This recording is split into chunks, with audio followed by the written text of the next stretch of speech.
I'm so sad. Fucking Red Sun wasn't in season 2, and I am fucking pissed off. God damn it. What the fuck? Why? That's your intro? Yes. That's your intro for this. I'm sorry. Yes. I am mad that my favorite character isn't in even season 2. That is upsetting. That is upsetting to me. Forever. I'm quitting. I'm done. I'm quitting this show. No. I'm gonna not watch it anymore. They don't have my Red Sun. I can't believe it. Jay, are you fucking kidding me? Jay! Well, looks like I'm doing the podcast by myself then. I'm just... Don't do that! I can do whatever the fuck I want. It's my podcast. It's our podcast, not your podcast. It's our podcast. But who has the iPhone that they're recording this on? Who cares? Me! Stop it. You stop it. Anyway, guys. Welcome back to the Charming Analysis podcast. So, it's been a little bit since we've done something that isn't Halloween themed. So, today we are actually going to be talking about the show Monkie Kid. We never talked about this show? I'm sure we have. We've talked about watching it before, but we've never done an actual podcast on it. This is the first time we've actually done a podcast on it, and that's because I was waiting until season 2 fully came out before we talked about it, because I wanted to watch both of them together since there's only 10 episodes for each season, so I wanted to kind of group them both together. You know what I mean? Mm-hmm. But yeah, why don't you explain what Monkie Kid is, honey? For those who don't know. Because this is a newer show that came out. I mean, I was gonna say, since we only watched season 2 just now, and it's been a while since we got season 1, I thought you were gonna explain it. All it is. Well, is how about this? Chinese interpretation through Legos. Journey to the West. Journey to the West, but told in Legos. Okay, so how about I explain season 1? Which is kind of weird, to be completely honest. Who knew that you were gonna tell a Chinese mythological legend that's really famous through Legos? But it works. That itself is so weird. It's so weird. Anyway, I'll explain what season 1 is since I remember it, and if I have to, I can go back, because season 1 of the show came out a while back, and now we finally just watched season 2. It took us this long to watch it, but that's because I didn't know if the episodes were out, and we couldn't find them for so long. Mm-hmm. So we had to do this podcast now while they're available to watch. So basically, because you can't watch this on So here's the thing. We saw this on YouTube. We saw season 1 on YouTube because it was someone put up the episodes. Then we couldn't find them, and now we have to literally go on another website. Which means pirate it. Yeah, but we'll explain that when we finish it, so that way you guys can find out how to watch it. Mm-hmm. Because we're gonna definitely have to talk about how to watch it, because I don't know if people are gonna find it. So basically, Monkie Kid is about this kid named MK who ends up stumbling upon a magical staff, and the staff belongs to the Monkey King. So he basically sees MK and is like, "Hey, would you like to be my successor?" My successor, because Monkey King's an immortal being that really wants to have a successor. That's basically He wants to retire. He wants to retire, basically. This immortal monkey wants to fucking retire. So he finds MK and decides for him to be his successor. And that's basically the gist of what this is. It's basically him teaching MK how to basically be him. And then it becomes a Saturday morning cartoon. Yeah, and honestly... Okay, so that's basically the gist of it, and that's basically season 1 going into season 2. Yeah. But you can explain season 2 once I finish talking about season 1. Okay, cool. Because I remember a little bit from season 1, but... That's because it was so long ago, but I wanted to wait till we did both seasons to do a podcast, because at the time, I knew there was 2 seasons. So I wanted to do that, so that way we had something, and you wanted to wait till we finished it, so so basically season 1 of the show, I'll give a basic gist of it. Mostly has to deal with Bull family. Yeah, so from what we've saw for the first season... Like, conflict with the Bull family, you know, this one's conflict with... The spiders. The spiders and the Lady Bone Demon. Lady Bone Demon. But we'll explain that in a second. So, basically season 1 is... Well, let's talk about the characters first before I go on any further. Okay. So you got MK, who's the protagonist.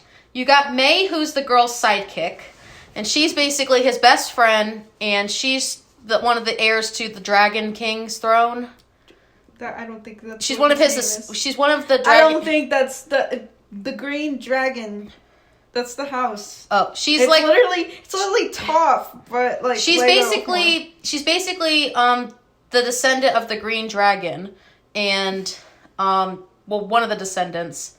Her family is descended from them, and picture basically Toph from Avatar, a lot happier, but a lot happier and not blind. Well, because Toph was blind. I'm just saying. But I'm just trying to picture blind. it. All right. But yeah, so she's basically his best friend and the Green Dragon descendant.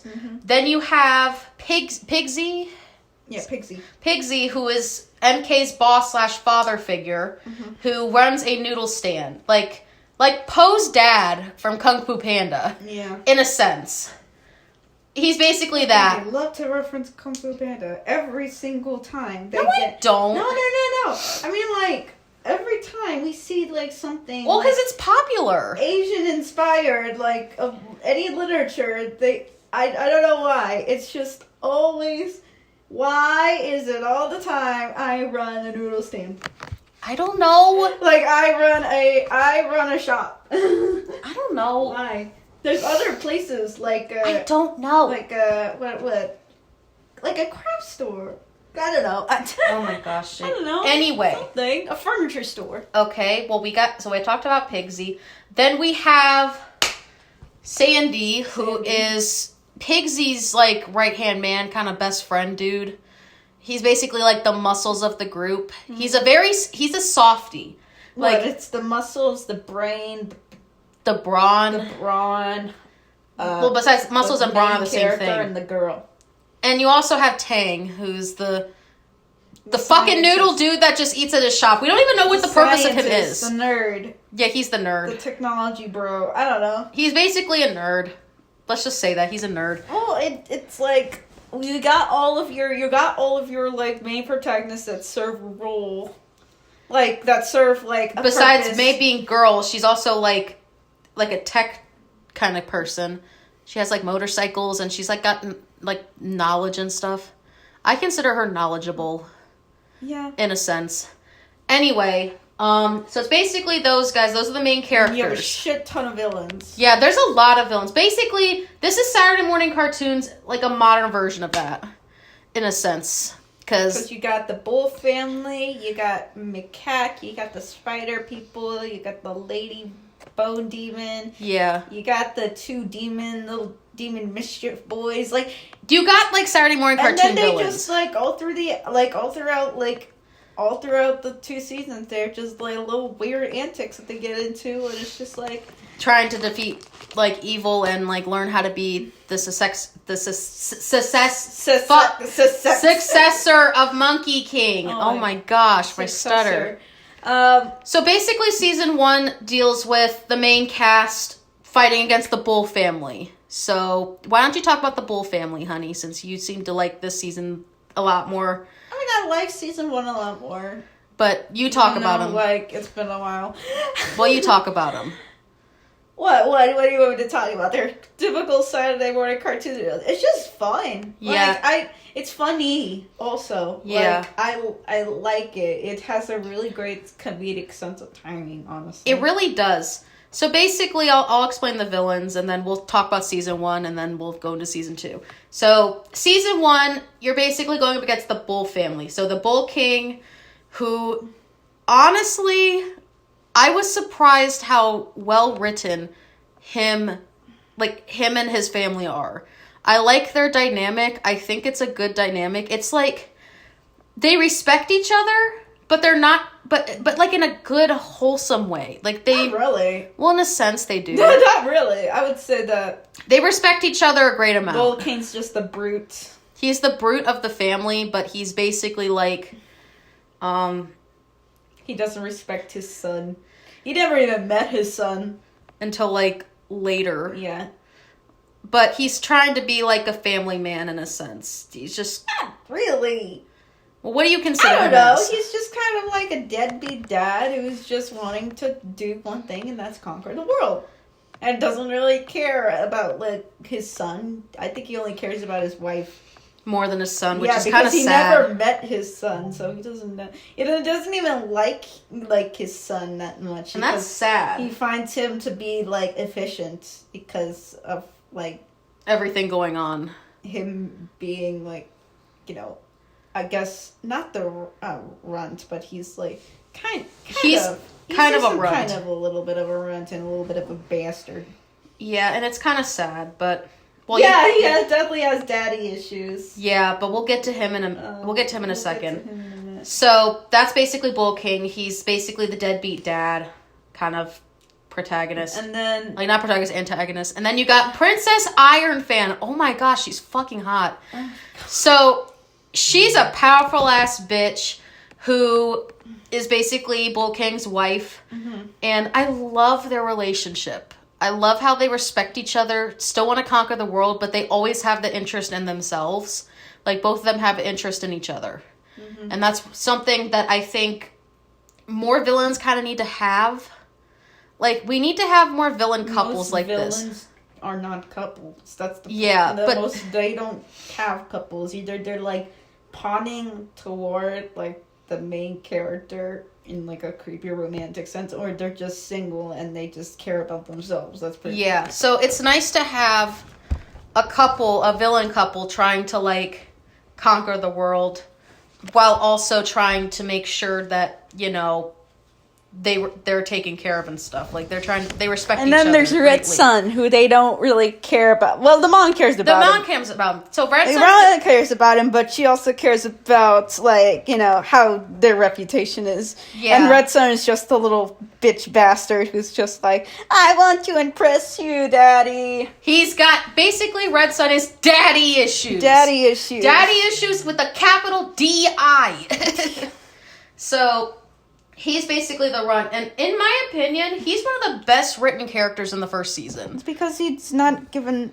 He's just pissed off. Sassy. He's angry. He's an angry sassy bitch. He's an angry boy, and like... I know you love him. And so do I. I'm sorry. He's just fun. Every time, like, he pops in and he, like, challenges the main protagonist to, like, I don't know, fucking car race. Like, I don't know. It's funny. It's really funny to me. It's funny. He just makes me laugh. He really does. The hardest, because he's, like, so weird. He's a good character in my opinion. And he's like, I just want to impress my daddy. And I'm just like, God damn it. This is so funny. He got daddy issues. This is so funny. And, like, he's just so insecure. And it's funny. It's funny. He's a villain I just like to, like, you know, I don't know. He's a villain that is, like, laughable to, like, beat up every once in a while. Honestly, yeah. Like, he's a good character to watch. And that's one of the things I really do like about season 1 is just I like the villain's character dynamics in that one compared to this one. But anyway, so basically that's basically the gist of the first season. They're basically going up against the Bull family in a sense. And you get to see Princess Ironfan a little bit in season 2. Unfortunately, we don't get to see Red Sun, so it makes me wonder why they didn't have him in there. But because they had him for, like, a cameo. And that was, like, in the movie. They only had him in a cameo for the movie. No, I'm talking about his mom. His mom was, like, basically in there for, like, one episode. For one episode as a cameo. She's like, I don't know why I'm in this season. Maybe they're planning something with them in the next season, but I don't know. I hope so. Me too. But aren't they gone? Aren't they gone? Like, aren't they going on the season 2 just ends with them, we're going on a journey. And then they're like, maybe they'll be on vacation or something, and they're gonna be like, we don't know yet, but we'll talk about that briefly in, like, when we're done with this. So, let's talk about season 2. So, you get to talk about season 2. Season 2. I don't know. It gets a lot more into like, these characters, which is fine because honestly, I think the first one needs to like build up. I think the first one needs to build up characters' interaction, and this one can build up on the personality. I think that's just how season should be, because what is there to, like, if you start from season 1, then what's there to build up from season 2, season 3, season 4 onward? So it gets you to balance out the characters. So basically, most of the time season 1 of shows is just experimenting, figure out how they want to do it, while season 2 onward normally is like them fleshing it out. Yeah. But the thing about it is, like, I enjoyed the villains and the heroes like fighting with each other so much in season 1 that in season 2 it's like still good, but no, it's like I missed it. I missed the dynamics, man. I like it when the heroes and the villains fought and they had like these quirks. They still kind of had quirks in this. But it was like the spider henchmen are less interesting than the Bull family are. I like the Bull family a lot better, and personally as well. Macaque was in like one episode, and I don't think he was like even buried. He was only in like 1 or 2 episodes in like both seasons. So you don't get to see him often. Macaque is another villain, you guys. He's not really a villain. He kind of is. But he's just kind of like, you should have been my student, and that's pretty much it. He doesn't want to hurt MK. He doesn't want to kill him. He's just like, come to the dark side, MK. Yeah, basically he's an anti-hero. Yeah, I mean that's less interesting than actually fucking fighting him. But okay, whatever. Anyway, so basically season 2 is them fighting the Spider Queen and her henchmen, which I'm pretty sure they're not even all related. Like, no, she just like she basically killed people to be her henchmen. She just basically took people's souls and like rearranged them into spider people. That's pretty much what she did. So yeah, basically it's just them fighting off the Spider Queen because she's trying to take over the world again, like in the fucking movie. No, it's just mainly. Well, yeah, in the movie, then she teams up with Lady Bone Demon. Bone Demon. Who comes a semi-protagonist in this, but towards the end of the season, we're going to give spoilers in this, but towards the end of the season, she starts to become the main villain. It just so less interesting. Yeah, but she is probably going to be the main villain permanently for like the 3rd season. Unless they have another character that they're working on. I just want the They'll come back. I do. I'm sorry. I don't really care for Lady Bone Demon. I really don't. I'm like, can we go back to the fun villains, please? I don't want to see this. Yeah, like, I will admit though, she does have some cool animations, but I still think the Bull family is the best of the 3 villains main villains we've seen so far. Minus Macaque, because he's my favorite minor villain / anti-hero. We could talk about our favorite characters in a minute, but so basically season 2 is MK realizing that he needs to get stronger, and he's going up against Lady Bone Demon, and he doesn't tell his friends about it till literally the last fucking episode. Yeah. And he just wants to protect them. And this kid goes through so much trauma in this one season alone. I feel so fucking bad. Like, this child is going through so much in one season. Like, he's literally, like, going through PTSD.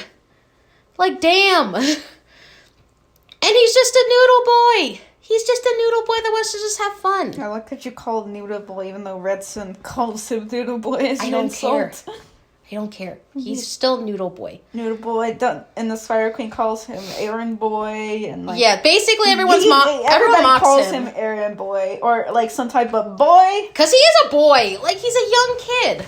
Like, not too young, but he's like a teen. He's 14. He's like 14. May is 14. I don't know how old the rest of the characters are, though, unfortunately. I know Red Sun's an adult. Yeah, I think everybody else is an adult besides MK. Maybe Red Sun's like late teen, early adult. I don't know. I don't know.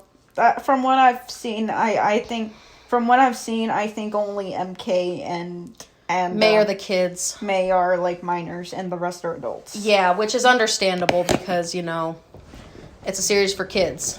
But anyway, another thing to talk about when it comes to, like, this series. So, basically each season transitions into another kind of task that they're doing for the next season. Mm-hmm. So at the end of this, Monkey King throughout the entire season, he's barely even there. Like, fuck off! I gotta go do more Dragon Ball. I don't know. He's basically like on quote unquote vacation, when in reality he's trying to figure out I'm way. sure the voice actor needed to like get paid for like different dubs. I'm like, hey, I got a valuable time right here. And also the fact that he was trying to protect MK. Isn't actually the voice actor of Goku? Yeah, he's the voice of Goku. Oh my god. And also, I'll talk about that in a second as well. And so, basically, at the end of it, they're going on a journey. And that's where they're pretty much cut off and going into Season 3. But Season 3 isn't out yet. Mm-hmm. So what do you think of the 2 seasons? The first season was really, really fun and unexpected, mainly because I was just like, oh my god, the animation is so fucking pretty. Which it really is. Like, this show has some great animation. And fun fact about this, it's the same company that animated Rise of the Teenage Mutant Ninja Turtles. Which so we've not seen. I've seen clips of it, but not too much. But it's the same animation studio that did that. So if you like the style of animation from Rise of TMNT, you'll probably like the style of this show. Because it's honestly a fucking great show. It's so underrated that no one else has talked about it now. But then again, now more people are starting to talk about it, which is a good thing. Because when it first came out, we didn't really hear anybody talk about it. And now there's like so many people like doing reviews on it, which I think is great. You know what I mean?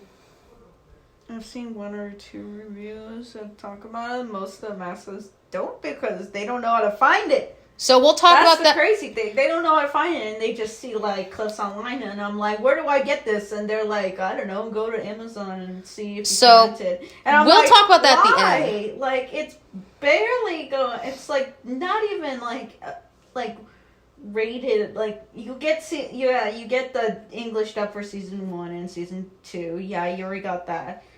It's all going to depend on how it, like, you know, how it plays out, because they could easily just take it off. They could easily just take it off if it doesn't do well, and put the rest of it like on like a app. Yeah, but we'll talk about that in a minute. So you like season 1 a lot better. I personally like season 1 a lot better, but I do think season 2 has good potential. I don't mind the dark turn that it took a little bit, but I wish we still had more of like the Saturday morning cartoon vibe with it. But I didn't mind the dark turn. I thought it was interesting how they were having Lady Bone Demon basically like send out henchmen and capture them just to make this kid like just get stuff and defeat him. So basically most of the season is just that when it comes to the villains. And Spider-Queen is a good character in my opinion, but I feel like the henchmen, minus one of them, is like not that interesting because they were briefly cameoed like in the movie, because there's 2 specials for this series as well. There's the one before the first season and one before the second season. So you basically have them getting the henchmen in that special, but you don't really get them fleshed out. Like, you don't really know much about them, which is kind of sad. Mm-hmm. While, like, with the Bull family, you get to learn all about them throughout the whole fucking season. While in season 2, you barely know about the villains in this. Why? Because you just see the Bull family just doing, like, random shit. While these guys are trying to conquer the fucking world. And, like, you don't see them, like, you know, you don't really see these villains interact much. Like, besides, like, you don't see them interacting in a silly way. Or, like in a familiar way. Yeah, but because that doesn't really seem like these villains really care about the each heroes or each other, and the Bulls family does, and that's what makes them fun. Yeah, so that's one of the only downsides to season 2 is the fact that, like, you don't really get to dive into the villains in season 2, that's the only, in my opinion, that's really one of the only downsides of the second season. But still, it's still great though. It's still funny and it's still great. Animation. It's just that's one of the only downsides. So if you're they use it to their advantage because don't they use different formats for each episode. Yeah. It already looks like they do video game episodes. Yeah, like they did all kinds of interesting styles when it came to this season. Like we got to have like a video game inspired episode. We got to have one. We also got to have another thing I'll explain, and then we can like basically talk about a little bit about what we think of season 3, and then we'll season 3. Well, we not fully, but what we want from season 3 and stuff. And then we'll rate it and talk about where you guys can watch it and stuff. So, personally, like, so if the pros and cons, what are the, let's talk about the pros and cons of both seasons so far. So, pros, good animation. Like, this is one of the best animations I've seen in a long time. Like, they're not afraid to, like, push the ante when it comes to it. What do you think? Jay? I thought it was Studio Trigger. Yeah, you thought it was Studio Trigger for the longest time, but it's actually Flying Bark Productions, which is the same people that made the same name. I don't know where I heard Studio Trigger. You probably thought of something different. No, like because I thought Studio Trigger animated TMNT, but no, it was a different one. I guess not. It was a different studio. I don't know. Where did I hear that from? I don't know. I don't know. Anyway, so pros of it, good animation. The animation in this show is fucking beautiful. Like, yeah. Like, just for that alone. Weight. What? They understand weight. They really do. And, like, you actually get to see, like, full action sequences. They're not afraid to, like, wreck shit and, like, push the ante. They're willing to, like, make it really good. And, like, they had you can tell there was a lot of fun and effort put into it. Like, you can tell the animators had fun doing this. Mm-hmm. And that's something that a lot of shows need to have.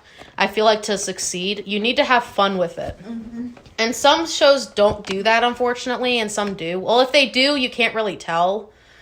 Like, it depends on the show, honestly. Like, some shows you can tell and some you can't. And it also depends on, like, who animates it as well. I'm going to do an example. Let me do Steven Universe as an example. So, one of the episodes... Well, 2. I'm going to do 2 different examples. One of them was from the TV series, and it's one of the final episodes of the first major series, when they have White Diamond basically trapping Steven and them, and he has the pink form of himself. That one scene, besides the animators that they normally have, they also had James Baxter, who is very famous in the industry, actually animate one, like, scene from it. Mm-hmm. And you can tell how, like, he did the animation, like, it flowed so smoothly. And you can tell he had fun doing it. Like, you could see the passion in, like, the animation. Cool, they got James Baxter to cameo in one scene. Yeah. Which I think is a nice touch, because that's got to be an honor or something. Because he's a famous guy. How is that an honor? Well, because I don't get it. Like, the thing about it is, it's like, yeah, you prioritize the action. You're gonna get, like, awesome action sequences. You hire the right people. It depends on what show you're making. And that too. For one, it's like, this is a comedy action show. Hell yeah, they're going to emphasize, like, crazy movements and, like, crazy action and all this shit. And another one I'm gonna mention. The reason why that animation stood out is because normally the animation is very... It's still smooth, but it's like... It wasn't consistent. Consistent in Steven Universe. Because that had multiple different animators doing it. Shit. Like, honestly, the only reason why James Baxter's animation stood out was because the rest of the animation was fucking bad. Yeah. Like, animation Steven Universe is bad. Like, it's good, but bad. It's, like, in between. Yeah, but but I don't get why, like, you know, little rant... JB, that's why. That's why. Because it's just like the other ones. Just like the reason why James Baxter's animation is because he is he's a professional animator that understands scale. And another example I'm gonna give is the Steven Universe movie. A fun fact, and I actually looked this up. One of the animators from Otsumatsu-san, which is an anime I've watched, actually does the scene where, like, the change song scene. You know, where, like, Spinell and Steven are fighting each other? he basically, one of those people from that series animated that. Why are you bringing up small scenes from Steven Universe and comparing it to a full show that never drops in consistency? I'm just trying to show that. I'm trying to explain that the people in Monkie Kid have a lot of passion in their animation, and you can tell that compared to a show that has animators that no passion. Have passion, but not enough to guest animators that only animated a few frames in an entire show. That is how long? 6 seasons? Yes. That is so stupid. But in my opinion, you don't have to have multiple seasons to be successful, but it is nice. You kind of do. Yeah, you kind of do. Because then what's the point of watching it then? I know. What's the point? If you don't have fun with your show, no one's going to think it's fun. And everybody's going to be like, oh, fuck it. I'm not watching this. I have better things to do with my time. Yeah, but in Monkie Kid, you actually see the passion and stuff. You can tell that they have fun with it. Can you just admit it that Steven Universe had no passion? Fine. Whatever. Anyway, back to my point. You can tell how good the animation is in Monkie Kid because of how much passion and fun that they're actually having. You can tell they had fun with it. And that's a good thing I feel like animation has. If you have, the passion and the drive, and you have, the fun of it, then it's going to be successful. And that's what I feel like Monkie Kid is doing. I feel like it's being successful off of that kind of thing. But anyway, I went on a small rant and ramble, so let me... Well, yeah, I don't get why you brought up the whole Steven Universe I was trying to make a comparison. Well, for what? Good animation compared to bad animation? Yes. Okay. Anyway, so currently there's only 2 seasons out for this show. Season 3 is in the works. So what do you think, how do you feel about going into season 3? How do you think they're going to do with season 3? Do you think it's going to be just as good as season 1? They're going to go on an adventure story that is going to be better than Legend of Korra, and we're all going to be happy because it's going to be fucking cute and funny, and they're going to go discover themselves in new lands, and then and then they're going to discover a secret ancient power that they're going to use to defend the Lady Bone defeat Lady Bone Demon. Lady Bone Demon, and then everybody's gonna be happy, and hopefully we'll get a season 4. If not, then that's gonna be the last season. I'm hoping because it normally ends at normally 3 seasons. Normally, well, maybe 4 depending on stuff. But I hope there's I don't know who's the creator of Monkie Kid. I don't know, but I can't think of it right now. But I can actually look it up. If it's a first-time person who's never directed a show, good on them. Because I'm gonna look. I'm honestly actually really curious. Impressive.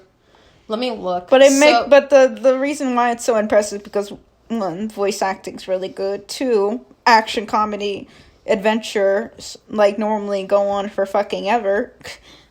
Because you don't have to have really much. You don't have to have much of deep plots. You just have fun, nice episodes, and people are satisfied with it. It's fucking Saturday morning cartoon.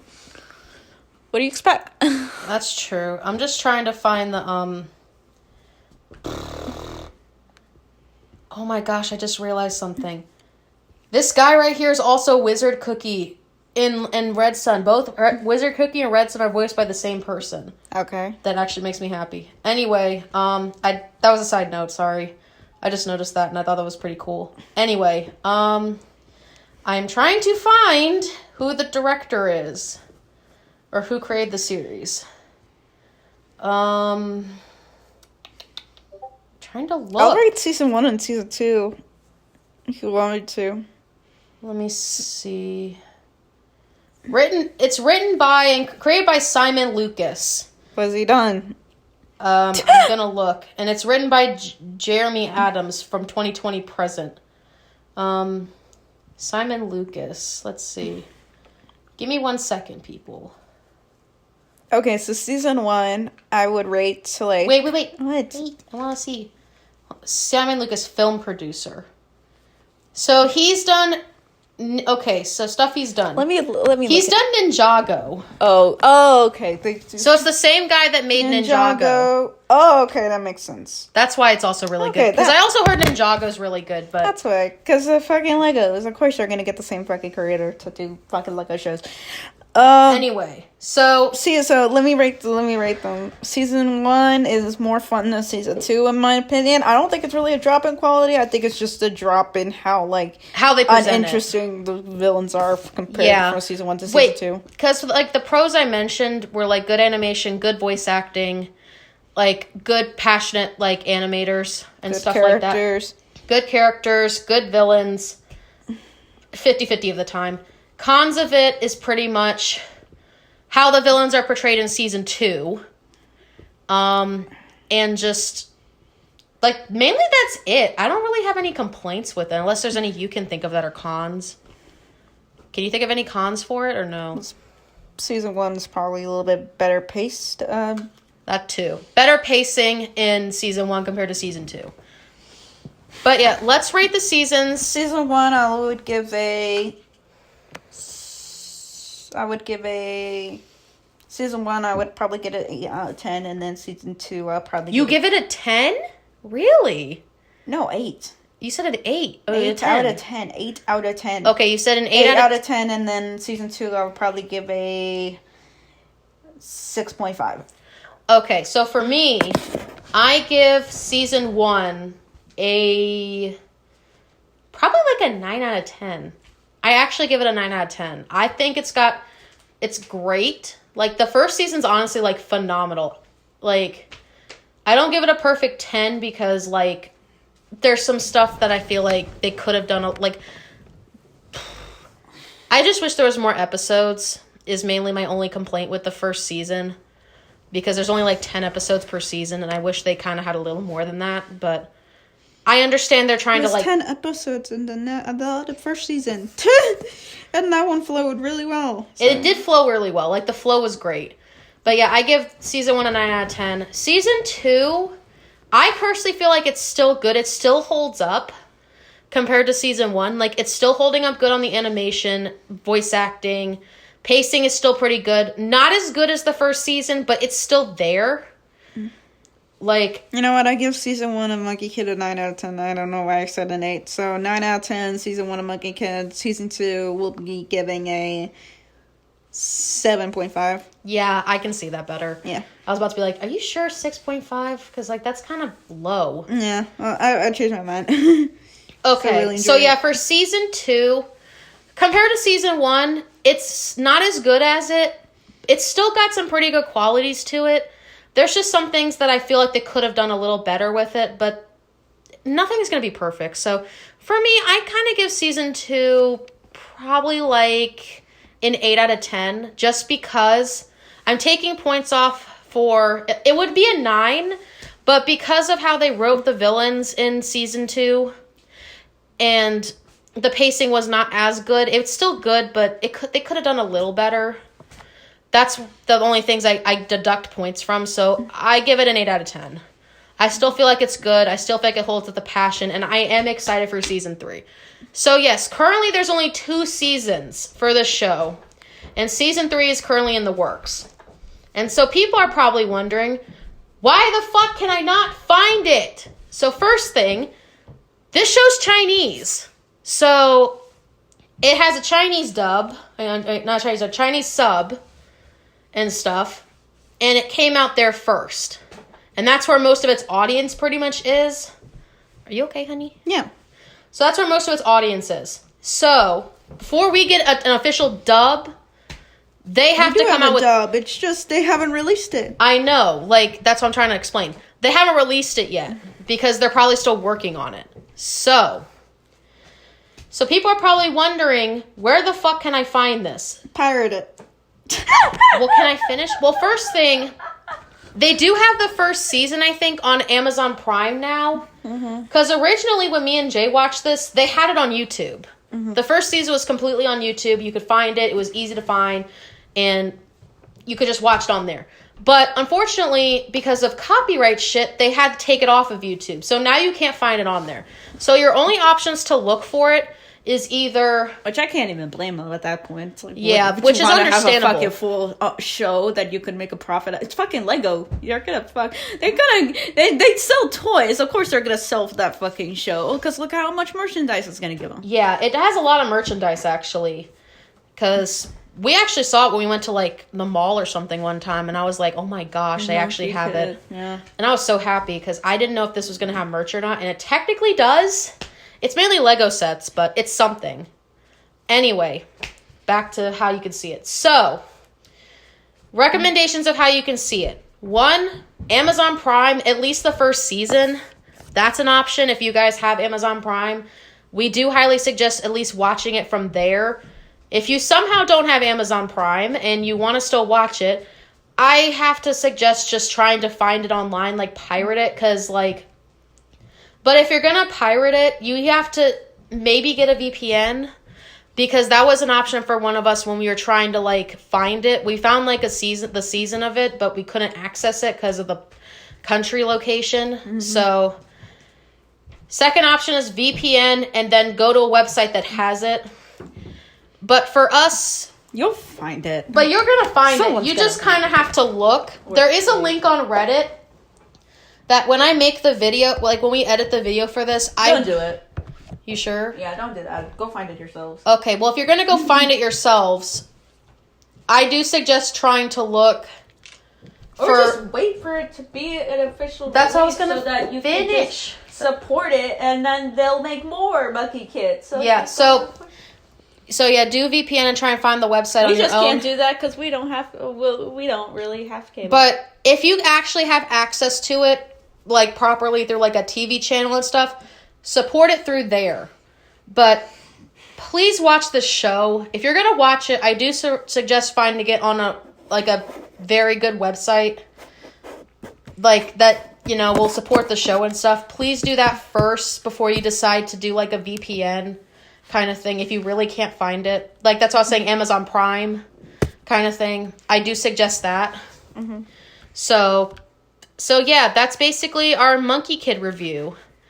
So when season 3 comes out, we will do a podcast on it, or like an update podcast. Won't be for a while. It probably won't be for a while though, but we finally got this out though, which I'm happy about because I've been wanting to watch this with Jay again for a while. So thank you guys for watching. Please stay tuned for some more podcasts coming up, and next month we'll be doing our Christmas Palooza. So I'm Mari. I'm Jay. And we're out.